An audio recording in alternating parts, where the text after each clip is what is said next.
everyone, and welcome to the Gen Z Up to the Ballot podcast. I'm your host, Charlie James, and on today's episode, we have a very interesting conversation about the political climate around Southeast Ohio and around the nation. With us today, our very special guest, the editor-in-chief of the New Political, a local Athens political newspaper, Jack Slemenda. Jack, welcome to the pod. Thanks, Charlie, for having me. Yep, so we can go ahead and just get this started with a little bit about yourself and how you got involved in New Political. So how did you originally find out about the program and how did you get involved? Sure. I was a freshman that just got recently accepted into the journalism program here on campus, and I was walking around the involvement fair, and I knew that I wanted to get involved and do in a newspaper on campus, some sort of publication.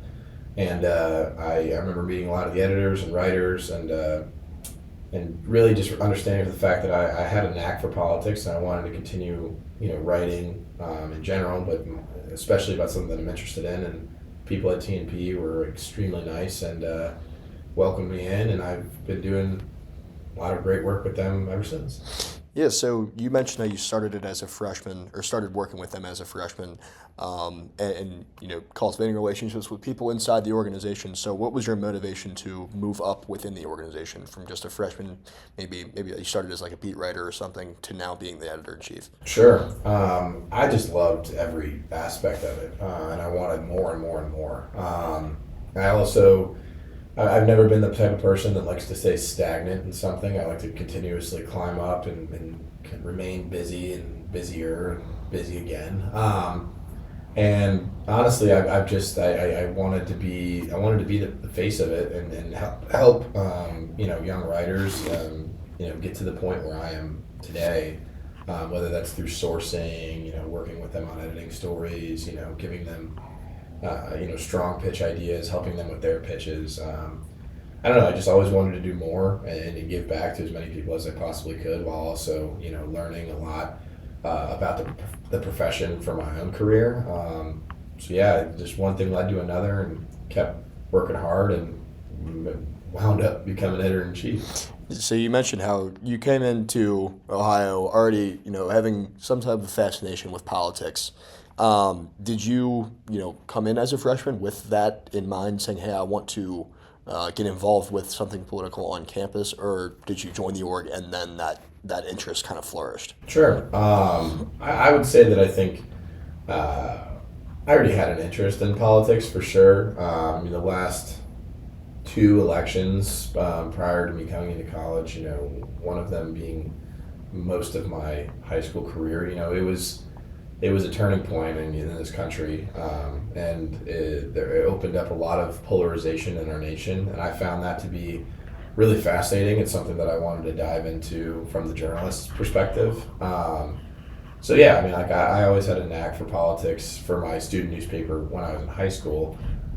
Didn't really get the opportunity to write a lot about it, but I always read about it and learned about it and talked with friends and other teachers and stuff like that in high school about it, and I knew that was something that I wanted to continue working on, thinking about, and growing in college. Yeah, so you've been in this position as an editor for the New Political for a while now. What do you bring to TNP as an editor that maybe your predecessors didn't, or what have you changed? Is there any innovations that you've made that have kind of elevated this publication? Sure. I prioritized recruitment a lot. We have always been a smaller sized staff in comparison to some of the other publications on campus, and honestly, I think that works to our benefit because it allows us to work as a very close knit community of journalists and students, and I get the opportunity to learn people's interests and what they're good at and what they're maybe not so strong at that they want to work on, and I've really been blessed to be able to have that sort of community. But what I think I'm better at is I'm a total people person. I think I can talk the paint off a wall, and I've used that to my advantage to bring in people that maybe aren't necessarily journalism majors. Maybe they're history majors, poli-sci majors, or I don't know. We had a couple business people write for us for a while, and they gave their takes on sort of the economy from a political standpoint for TNP for a while. And I think that's probably the thing that stuck out to me the most is I like to be able to get a wide array of people in my newsroom and work with as many different minds as I possibly can. And I think that I can get along with almost any mind out there. So I think that would probably be my biggest strength that's been a little bit different in past editor-in-chiefs. Yeah. So, looking back on your time, do you have any specific memory or a specific moment, whether it is covering elections, like you said, or covering things that happened locally, like Senate Bill 1 happened in Ohio?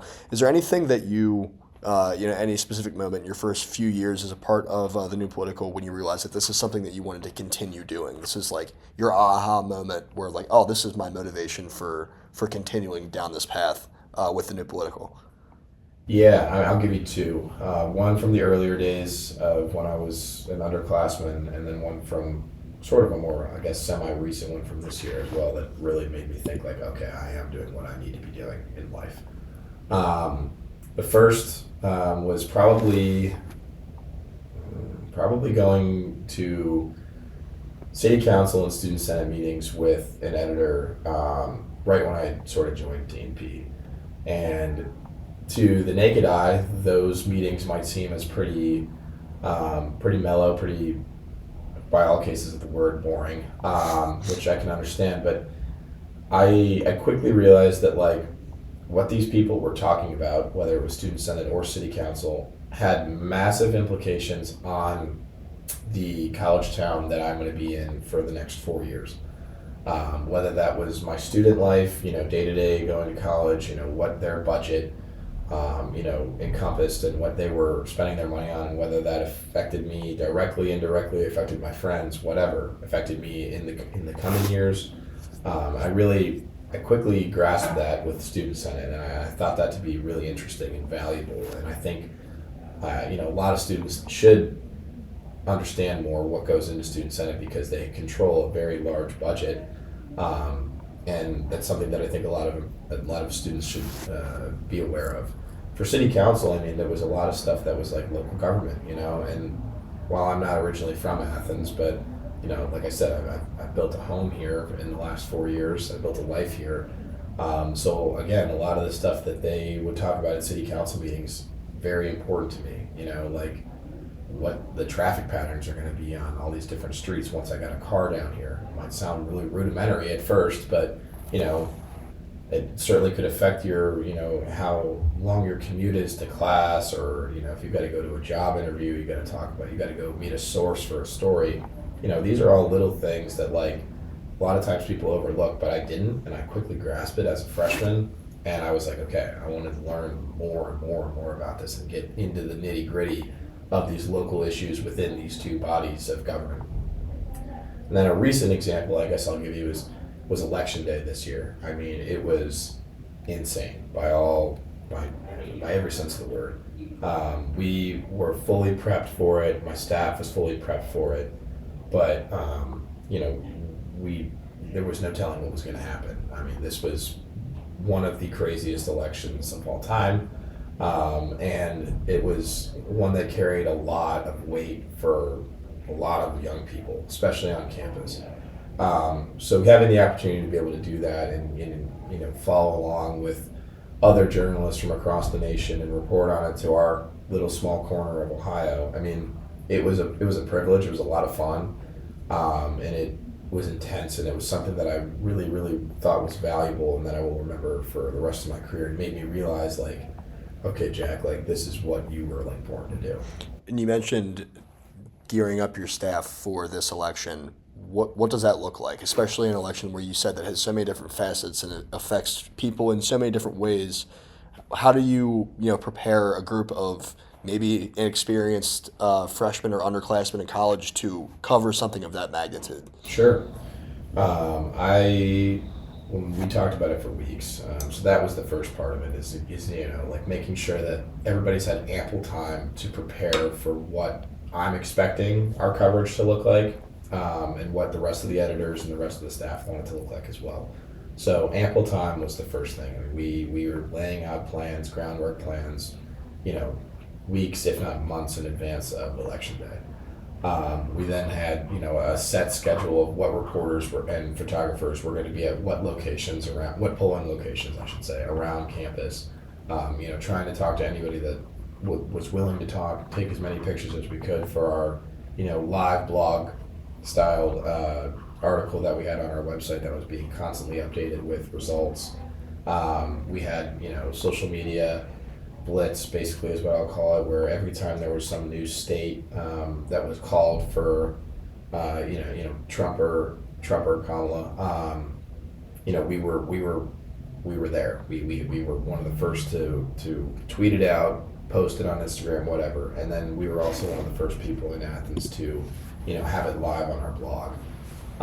Just really what I will never forget, I said to my staff though on election day right before, everything really, we got into the weeds of everything, I was like, we want to be first, but we don't want to be sloppy. And I think I just made that really clear to everybody that like, I want quality work and I want it to be done as fast as possible. But if you have an issue or if you are unsure about something, ask immediately, because time is money, especially in this industry.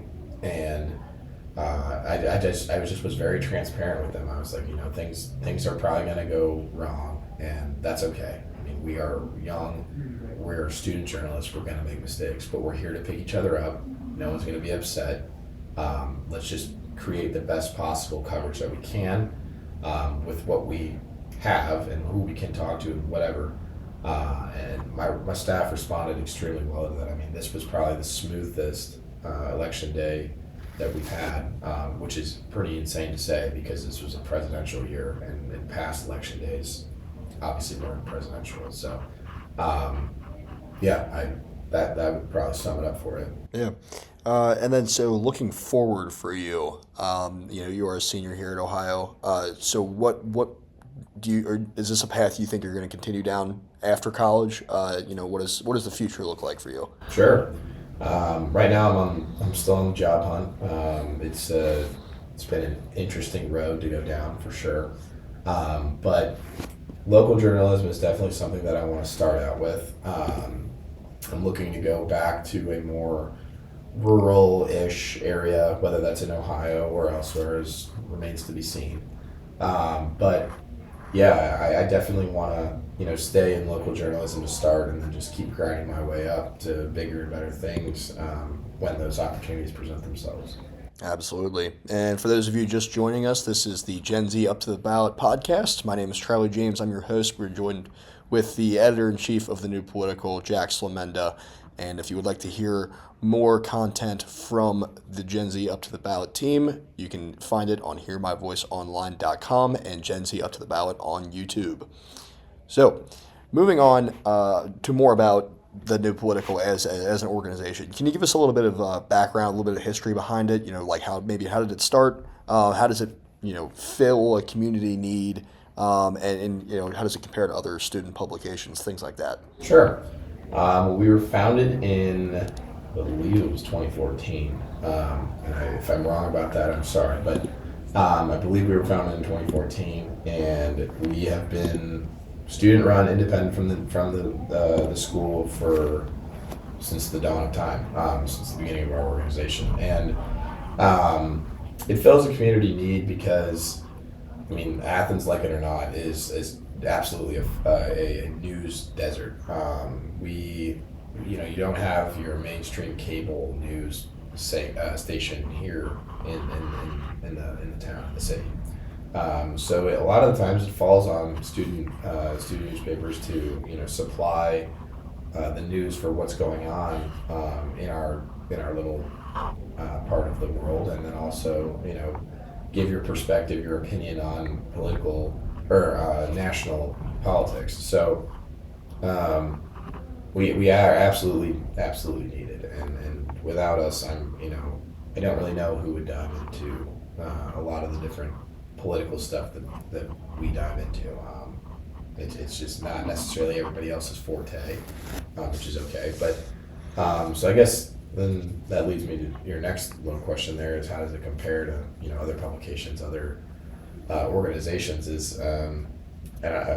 compare because we all do news and opinion stuff on our websites and whatnot, and we do social media just like everybody else. But how we might be different is, I mean, we are highly specialized. There's a reason why, our mission statement, I guess, is references, the word political. Like, we are a political student newspaper, and not everybody else is that way. Everybody is a newspaper that covers a, wide variety of different topics and sections and whatnot.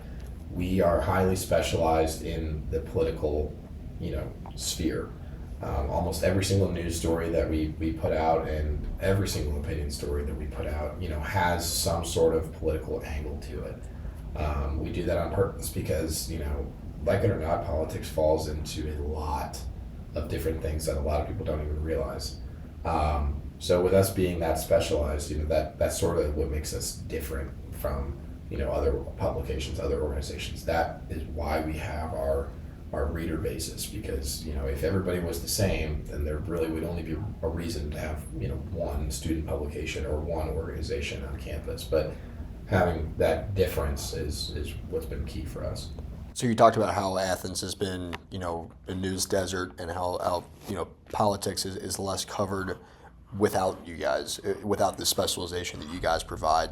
Would you say that you are the leaders in political news coverage in Athens?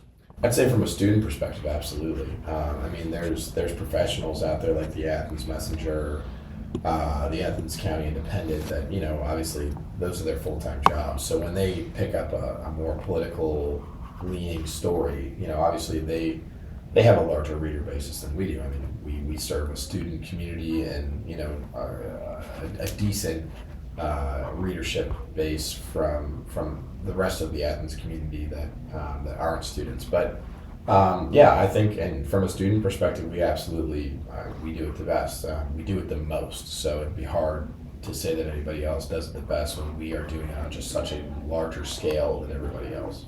So going back to you personally a little bit, can you describe your role as an editor-in-chief? Like, what does the day-to-day look like for Jack Slemenda in the New Political? Sure. Well, every Sunday we have our all-staff meetings, and I lead those meetings by, going around doing announcements for what might be coming up down in the week and the weeks ahead. I touch base with all my editors about, what went well last week and what do you want to improve on this coming week. And then we sit down and we do basically it's a pitch meeting. I might have pitches that I throw out to writers that I think would fit their strengths, and then writers also raise their hands, and we go around the room and they tell me what I have this pitch, I think this would be interested, and then basically it's a work in progress from there. I might shoot back like, oh yeah, absolutely, like do that works, that's exactly, like, I wouldn't change anything about that. Let me know if you need some sourcing, or Slack this person in TNP, they might have a source for you, or whatever. Or and more than likely it's hey, let's change the angle of that story a little bit. Let's say, like, have you heard about this piece of policy that's going on in OU, and how can you tie it into like this angle of your story? Or, oh, you want to write about that business that just closed? Well, there's two more that are closing, like, a couple blocks away on whatever street, like maybe we can see if there's a pattern here. So it's tweaking the angle, it's tweaking that sort of stuff on the all-staff meetings with those pitches. And then, into the week is, we set the story schedule on that Sunday once all the pitches have been talked about, whether they're coming in this week or the next.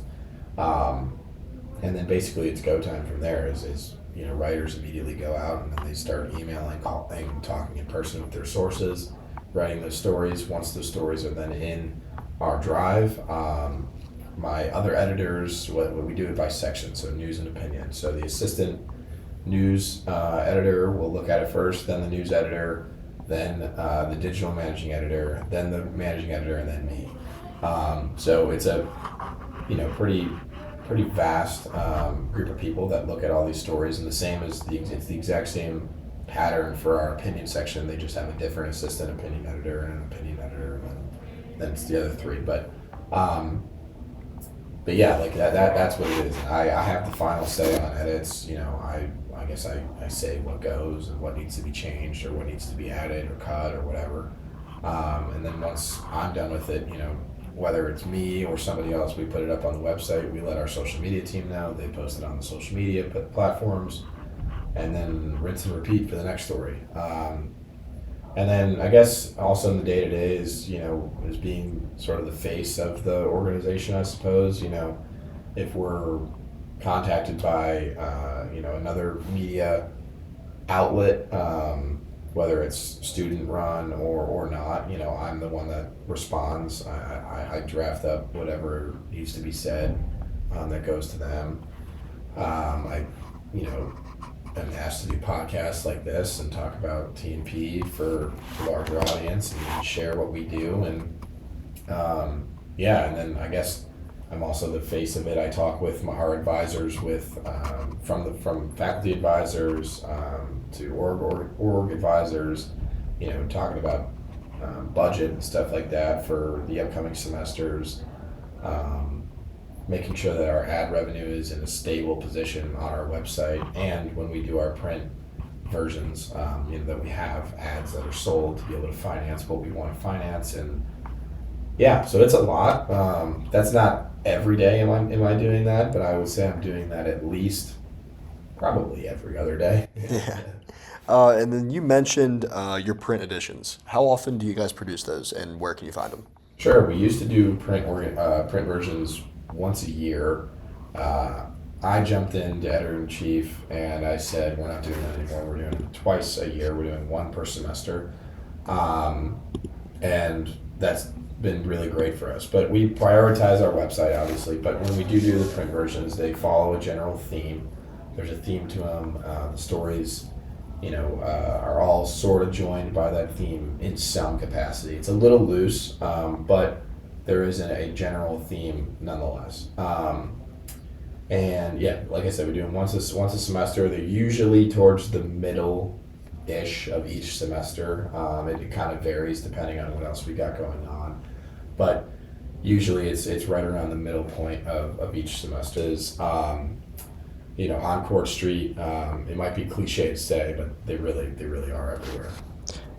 And so, your print edition, along with, like you said, social media and your online edition of the New Political, has to reach a pretty broad audience. What does that audience look like? Is it mainly students? Do you reach a broader Athens area?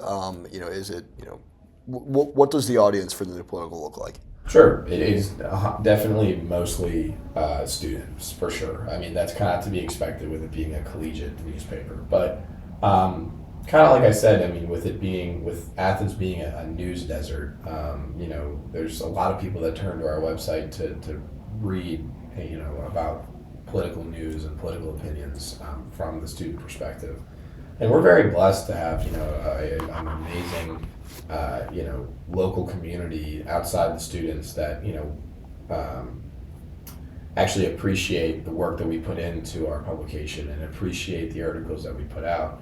There is definitely a sense of a local community, and we have, we get involved with them. We go to, there's different events that we're asked to come report on in the local community, and that they're reaching out to us, because they know that people read our website, read our print editions, whatever it might be, see us on social media, yada yada yada. But it's definitely mostly college, but I mean, we, like I said, we're hit up multiple times a week, a month, whatever, to come to some Athens, Southeast Ohio, whatever community event, whatever it might be, whether it's a show at the Union that's raising money in support of whatever charity, or there's some sort of protest or rally that's being done by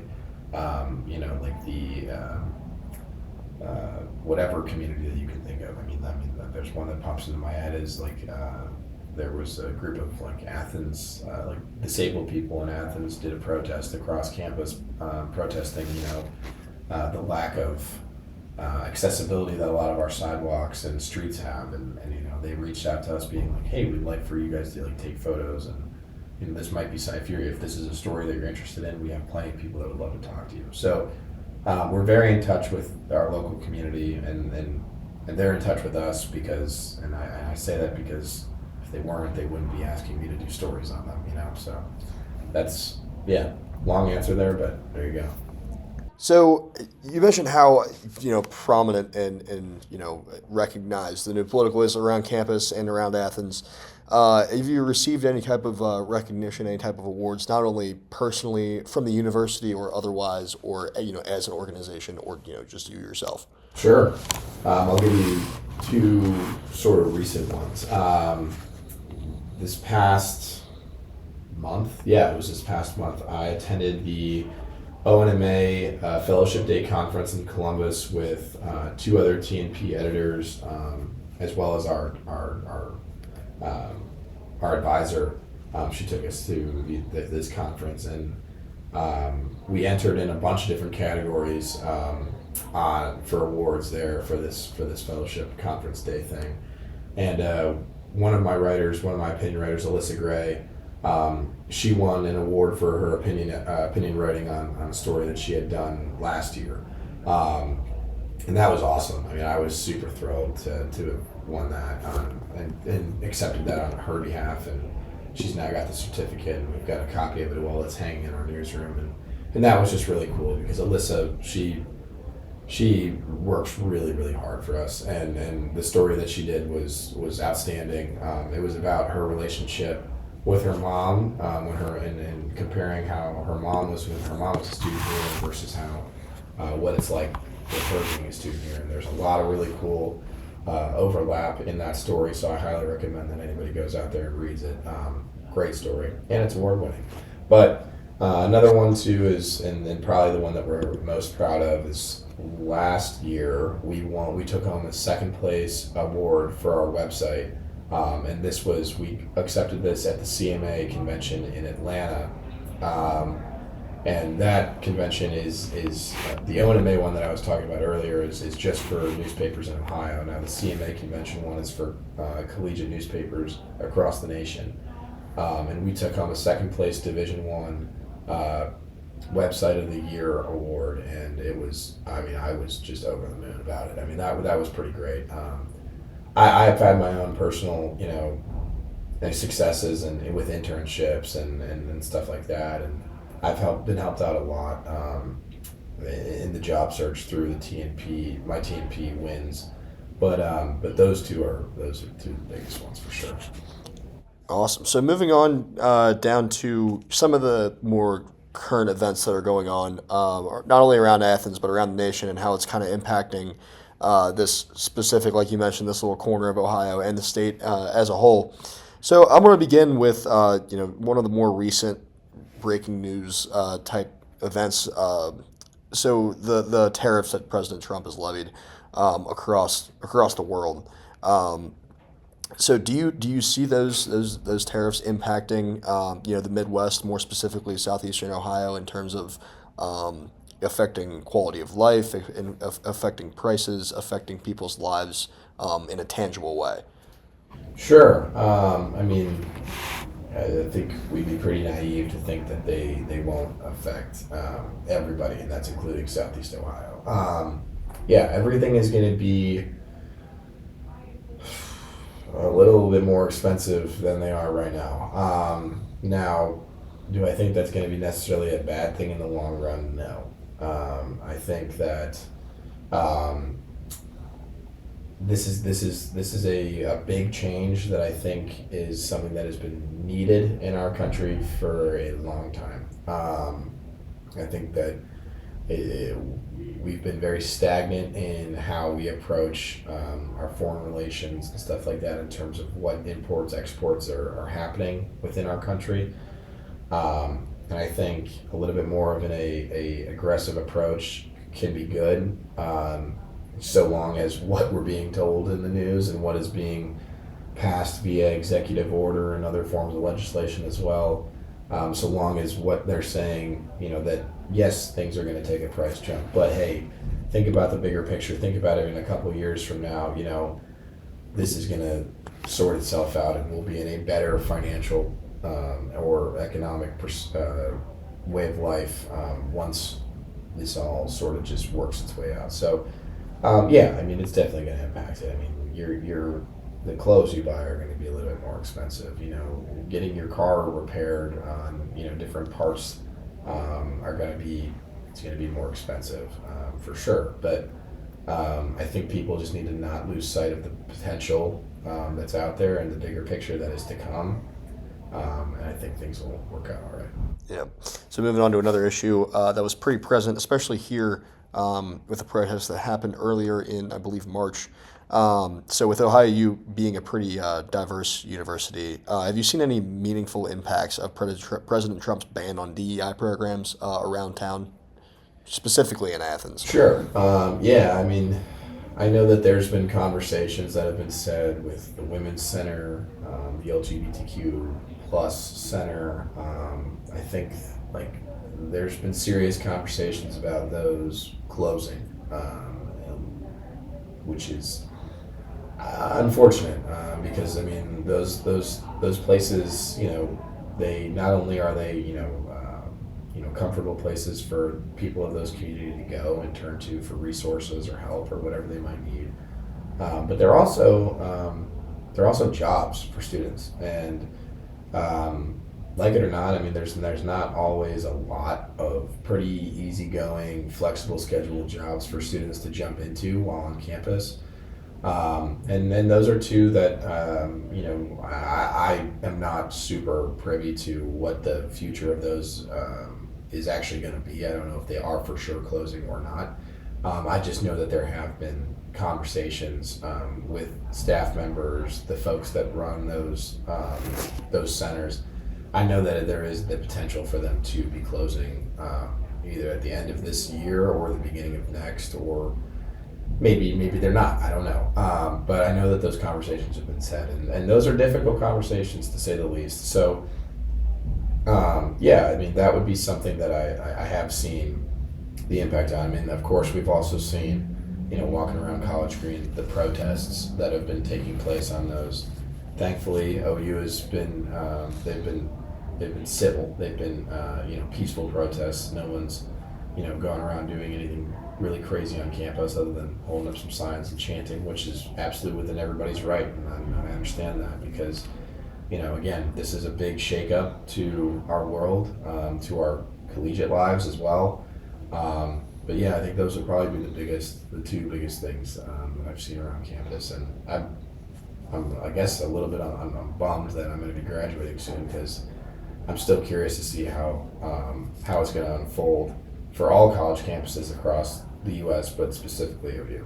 Gotcha. And so our last question here, President Trump's promise to crack down on illegal immigration has resulted in an increase in deportation, not only in Ohio but around the country. Have you seen this impact on the state of Ohio, and how do you think that this is going to play out over the course of his administration over the next 3-4 years? Sure. I have seen it directly affect my hometown community. Actually, there's a local Mexican restaurant back home in Cleveland Heights that there were workers that were grabbed by deportation officials in the middle of their workday. I don't know fully what became of them. I just remember reading the story that was ran in one of the local newspapers back home. So yeah, like it is real in Ohio. Just because we're very far north of the border and not on either west or east or west coasts, it is real in the Midwest, and it's going to remain that way. How I think it will play over the course of the administration. I mean, I'll be honest, I don't think it's going to slow down. I mean, this was arguably the number one thing that President Trump campaigned on this time around, and I think a lot of people, conservative and or Democratic, looked at his previous stint as president and the deportation or the crackdown on immigration, it wasn't fully there. I mean, the wall was being built, but wasn't fully finished, and it people weren't really sure what the real impacts of that were. And I think Trump kind of like sat down with his team ahead of this campaign and looked at himself in the mirror and said, okay, like, if I'm going to walk the walk, or if I'm going to talk the talk, I need to walk the walk. And he is walking the walk right now. And I don't think that's going to slow down that much over the next, couple years of his presidency. Gotcha. All right. Well, that is all the time we have on today's podcast. I'd like to thank Jack Slemenda for taking the time to talk to us today. I'd also like to thank the other members of our team that helped make this episode possible.